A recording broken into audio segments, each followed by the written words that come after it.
denyo. Oh, what that dang. This is the voice of the patriot. Where we speak truth to power. Now here we don't criticize, but if we must, we would only do it on one condition: to build and not to destroy. That is why we keep saying we are in the service of God and country. Can I warn you? Please, here we are not neutral. We have taken sides. The sides of the truth. Yes, the side of the truth. That is why we keep saying we are the headquarters of the truth. My brother, my sister, this is in the service of God and country. Yes, the voice of the patriot. Certainly, where we speak truth to power. This is the man, Black Rasta.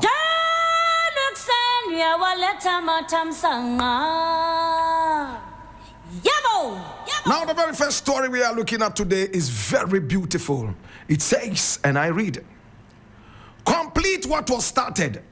Government under fire for shifting focus from Agenda 111 to CHIPS project. Can I just read this? Now, the Minister of State in charge of government communications, Felix Kwachofusu, announced on June 29, 2025, that the government intends to construct approximately 600 community-based health planning and services compounds, aka CHIPS, across the country by the end of 2025. Now, the initiative, which aims to expand access to primary health care, will see 2 new CHIPS compounds built in each district nationwide this year. However, the announcement has been met with mixed reactions, with some negative feedback from Ghanaian social media users, particularly on X. Many netizens have strongly questioned the rationale behind building new CHIPS compounds, while the existing Agenda 111 project, initiated by the former NPP-led government to construct 111 hospitals, remains largely incomplete. Now, critics argue that the current administration should prioritize completing and equipping these ongoing projects to enhance healthcare delivery, rather than diverting funds to a new initiative that could be costly and potentially lead to further abandonment. Some also contend that Ghana's most pressing need is for well-equipped hospitals with adequately trained healthcare professionals in rural and remote areas, suggesting that the CHIPS initiative may no longer be the most effective solution to the country's healthcare challenges. Conversely, a segment of social media users have expressed support for the government's plan. They argue that the construction of additional CHIPS compounds is a positive step towards expanding primary care services and a crucial one for achieving universal health coverage, especially in undeserved communities. In fact, underserved, I beg your pardon, underserved communities.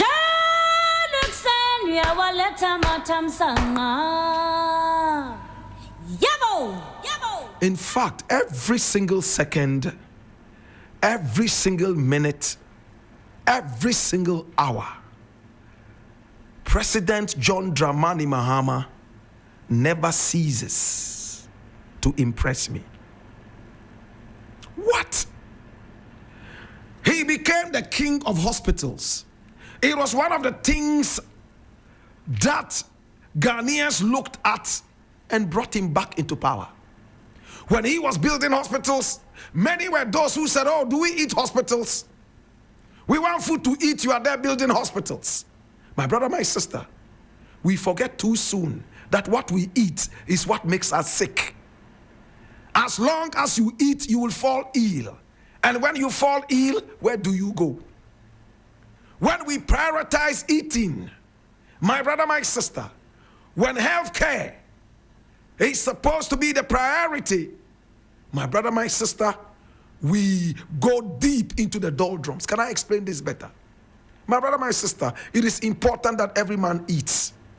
But when we have health care, and when we have people who talk health, they will tell us exactly what to eat, that will benefit us, rather than eat, and eat. Every now and then we are just interested in filling our belly. We don't care if it is kenke, no fish, no protein, nothing. We can eat kenke, my brother, my sister, because we are only thinking about the weight. Fill the belly. Your belly has become a rubbish dump. Anything you will put inside. You are not looking at the quality of food you eat. And quality of food is not necessarily backed by price of commodities. Bob Marley said, and I would like to quote that, what we refuse in life should be what we should use. My brother, my sister, another day I'll go deeper into this. Let me just concentrate on the 600 cheap compounds. Listen, when we go to our hospitals, the most choked places, my brother, my sister, are the wards that are supposed to be called outpatients department, OPD. A lot of people come there with minor cuts, minor sicknesses that could be tackled, and they just leave. But they are those most of the time who inundate our hospitals. If you have cheap compounds, these people could go there, my brother, my sister, without having to move all the way from their districts looking for a big hospital to inundate it. My brother, my sister, nurses are complaining left, right, and center that they do not have jobs. 600 cheap compounds would employ a lot of the nurses, and healthcare will be improved. President Mahama is not going to throw away the Trump card, the card that brought him back into government. Healthcare. When COVID-19 came, we all saw the importance of the hospitals that Mahama built. Even those who opposed those hospitals were all running helter-skelter to these same hospitals they opposed. Luckily for them, none of them died. They came back so God could teach them a lesson. My brother, my sister, what exactly is a cheap compound? It is supposed to be in between what? A hospital and a what? A clinic. It is normally supposed to be smaller than a clinic, far smaller than a hospital, where basic health needs can be tackled. Higher than first aid, my brother, my sister. And if a man comes to say this, and the most interesting part of it is that he said before the end of 2025. Mahama could have called it one district, two cheap compounds. Like the cheap sloganeering that they engaged in. One district, one factory. One district, $1 million. One this, one that. One dam, one this. One goat, one sheep. One this, one that. Sloganeering. Useless sloganeering. 88 hospitals they promised to build. Later, the idiots that they always think we are, they came back and told us 111 hospitals they will build. We are told that only one has been completed. Where would Mahama go and get the money to build all the 110 left? My brother, it is better to cut your coat according to your cloth. That is exactly what Mahama is doing. And the good news is that the man says before the end of 2025. Do you know what plans he has for 2026? Do you know what plans he has for 2027? And even 2028? Do you know? My brother, my sister, the NPP government promised us 111 hospitals. Did they deliver? For Mahama, I have to keep applauding you, and I have to say keep being focused. Do not get distracted by naysayers. You are on the right course. You have surprised all the naysayers, those who called you incompetent, those who said you were a hopeless drunkard and a womanizer. I hate to repeat these things.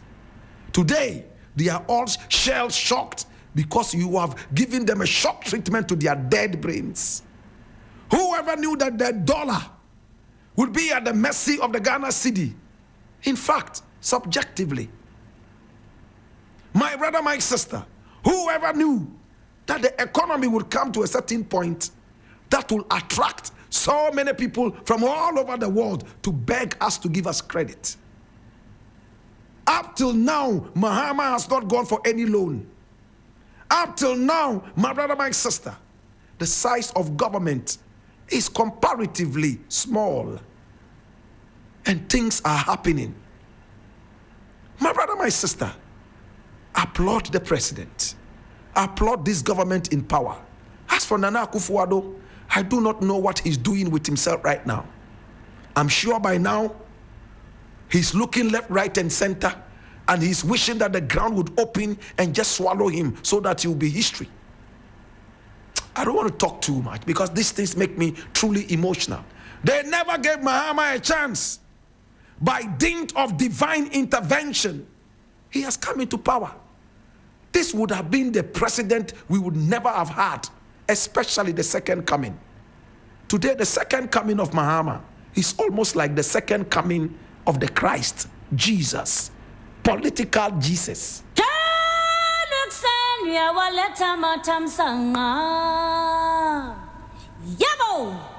Now the next story I would like to look at is equally interesting, and I need you to come along. Oh, Jesus, have mercy. Hi. I'm reading this from Ghana Web, and it says, Wontumi's investigation actively ongoing. More suspects have been arrested.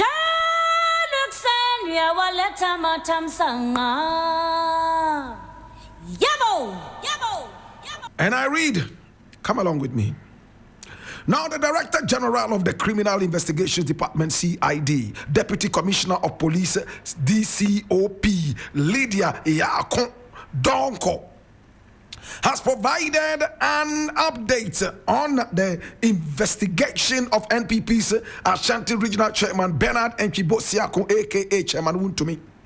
Now, the CID is investigating Bernard Bosiako over allegations that his company, Akunta Mining Limited, was undertaking mining operations without a license, polluting water bodies, and entering a forest reserve without authorization.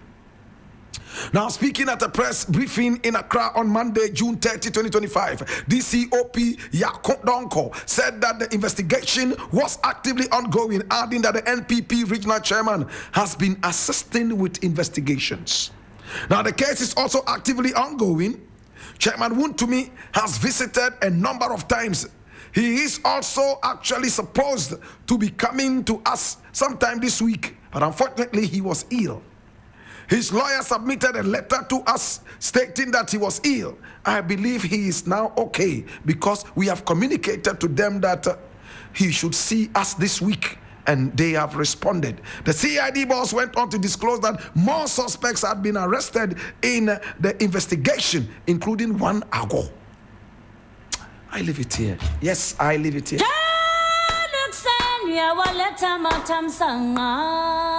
Hear me now. So Chairman Wontumi is now a sickler. In fact, his biggest alibi, his biggest go-to excuse is illness. May those who are not ill and pretend they are ill, may they be struck with cancer. May they be struck with diseases doctors have no cure for. What you wish for, you would have that. My brother, my sister, I remember in the days when we were little children going to school. Anytime it rained and we were not ready to go to school, we pretended that we were sick. And I remember my grandmother will support us. You know how grandmothers always treat their grandchildren. Oh, he's sick, he's sick. And after your father is gone with the cane, she'll pull you out and say, come and eat. Come and eat and let me keep you warm. Oh my God. Chairman Wontumi is still behaving like a grandchild. He is refusing to grow. Be responsible, brother. Brother, be responsible. Hi, my brother, my sister. Anytime Chairman Wontumi is in trouble, he falls artificially ill. Remember the Otumfuo issue? He feigned sickness. When he boasted that Mahama could not do anything to him, and that he was a man of his own and no power could ever hold him down. After the bragging and boasting, he was bundled like a bunch of sugarcane and thrown into the gallows so that he will ferment and make wine. When they finally succeeded in bringing him out, we all saw how he was limping as if he had been injected with Ebola virus.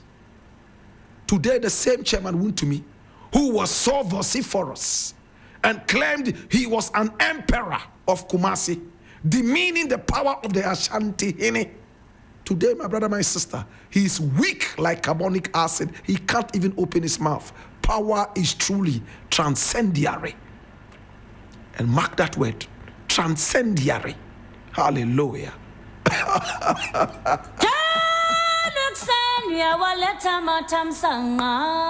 Who say man no day? My brother, my sister, when you have power, it is time to be most humble. When you have power, it is time, in fact, to serve. Look, whoever has power should look at it as time to be responsible. That is why you don't give irresponsible people power. When I play back some of the tapes of Chairman Wontumi whilst he was in power, and I look at him now, my brother, my sister, I ask myself, is this a clone of Chairman Wontumi or what? Are they twins? Normally twins. One is outgoing and the other is not. My brother, my sister, sometimes I'm tempted to think that this is not the Chairman Wontumi who was destroying our water bodies and so on and so forth. This must be his twin clone. Clone. You know what a clone is, right? Manufactured in the laboratory, like a chicken, Christmas chicken. I hear Chairman Wontumi has gone round to gather people to send Jantua to President Mahama. President Mahama, it's not for you to say, Chairman Wontumi, please, I forgive you. It's about Ghana. It's not about Mahama. Crimes against Ghana can only be forgiven by Ghanaians and not President Mahama. Yes, we chose him to represent us, but with respect, he must talk to us first. If possibly, in fact, put us in a referendum so we can deal with this issue, if possible. My brother, my sister, they say the investigations are ongoing. Chairman Wontumi all of a sudden fell ill, as usual. Very soon, he will share a photograph of him lying down on a hospital bed, one of those built by President Mahama. The Mahama that they said was incompetent. Please, CID boss, with all love and respect, keep doing what you're doing. Please, anybody who has stolen a penny of this nation, a peswa of this nation, please, let everybody be accountable. Serious probity, accountability, my brother, my sister, is what we are waiting to see. As for Chairman Wontumi, next time you ever taste power, even as a garden boy or a street cleaner, respect the people who put you there. I have 4 radio stations and online and TV. I am your boss. Have you paid me before? A boss who doesn't pay? Have you paid me before? I am your boss.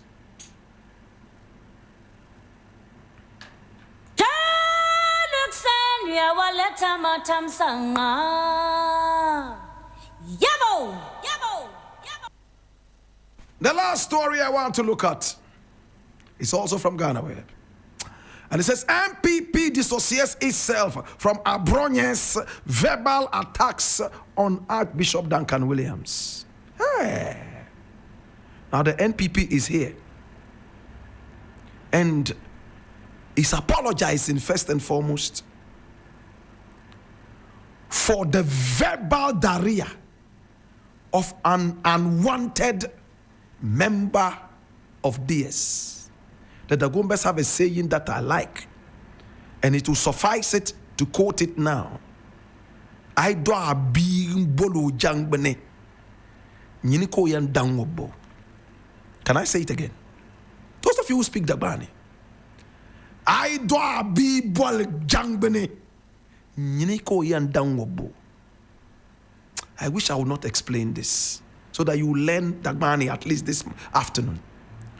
They say, if you give birth to a child and decide to call him lion, you will be the first person that lion would eat. My brother, my sister, hi. My brother, my sister, Abronye is a gutter-mouthed miscommunicator. Anytime he opens his mouth, wherever I am, I smell gutters, like those in Nima, Ashaima, and those places that have been neglected by governments over the years. What did Abronye DC say about Duncan Williams? I don't want to repeat those things here. He opened his mouth and insulted Duncan Williams. I am not a fan of Duncan Williams. No, I am not. And I've made it clear several times, but I've always disagreed with respect and decorum.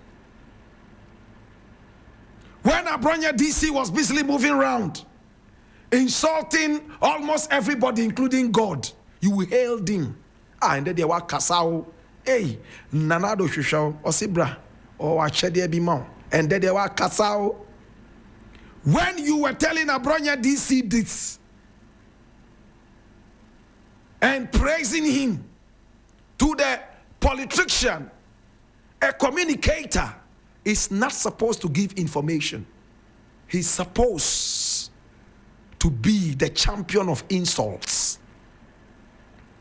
They insult from morning till night. They have a dictionary of insults. Insults that were used in the olden days that people have forgotten. They chant them back on and use them. Sometimes you hear some of these insults and you're like, is this a ghost? Abronye DC is one of those ghosts. He says he has some education, but you listen to him, my brother, and this is worse than stark illiterate. Several times I talked about Abronye DC. I've never met him. I'm sure if he missed me, he would even evaporate. Because it's only, listen, man. Today, their NPP is dissociating itself from this guy.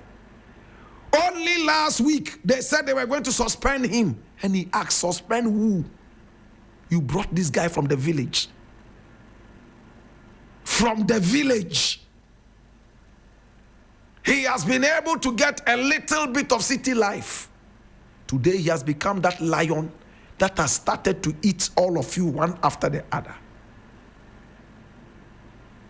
What else can I say? If a political party decides to employ miseducators, miscommunicators, this is what befalls you. And to Duncan Williams, you have enough troubles on your hands.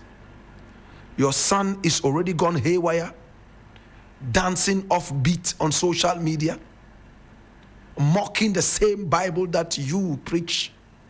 If I were in your shoes as a father, it's enough indictment on whatever oil I have. And when I say indictment, it means pain. That's all that I'm trying to say. Enough pain on the oil on my head. Because if a man is praying for people and they are getting healed, praying for drug addicts and they are all getting well, and his own son is the king of drugs, me as a spiritual person, I understand it. But the layman out there would say, oh, look, healer, heal thyself. But my brother, my sister, when you read the Bible, even great anointed people, when it came to healing themselves, it wasn't that easy. My brother, my sister, at this point, I will say that Duncan Williams, you have enough on your plate. There's no need to respond to some of these barking dogs. If you want to stop at every barking dog, you will never reach your destination. And that's a proverb. I didn't make that proverb. It says, if you stop at every barking dog, you would never reach your destination. Need I say more? Mappon. Matam sanga